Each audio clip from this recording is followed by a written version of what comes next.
Tata memorial hospital, Parel, Mumbai. 1941 সালে 28শে ফেব্রুয়ারি স্যার দোরাবজি টাটা ট্রাস্ট দ্বারা এটি প্রতিষ্ঠিত হয়। 1952 সাল থেকে ভারত সরকারের পারমাণবিক শক্তি বিভাগের অধীনে স্বায়ত্তশাসিত একটি প্রতিষ্ঠান। এখানে প্রতিদিন হাজারেরও বেশি রোগীকে চিকিৎসা পরামর্শ দেওয়া হয় আউটডোরের মাধ্যমে। হসপিটালে ভর্তি রোগীদের চিকিৎসা সম্পূর্ণ বিনামূল্যে করা হয়।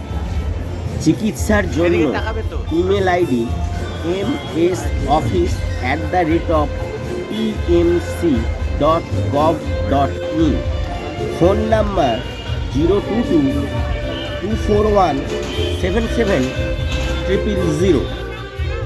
চিকিৎসা চলাকালীন এনারা যে কার্ডটি দেয় সেটি দেখিয়ে আপনি মুম্বাই ট্রেনে ফ্রিতে রোগী এবং তার একজন সহযোগী যাতায়াত করতে পারবেন। প্যারেল স্টেশন থেকে হাঁটা পথেই আপনি এই হসপিটালে পৌঁছে যেতে পারবেন।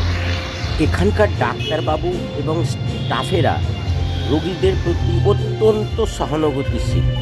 ভাষা এখানে কোনো বাধাই নয়। রাস্তার দুই পাশে এই বৃহৎ বিল্ডিংগুলি হসপিটাল, মাঝের এই কাঁচের সেতু দ্বারা সংযুক্ত। রোগীদেরকে আর্থিকভাবে সহযোগিতা করার জন্য বেশ কিছু এনজিও সংস্থাও আছে। কাউন্টারে যোগাযোগ করলেই জানতে পারবেন। অজস্র ধন্যবাদ।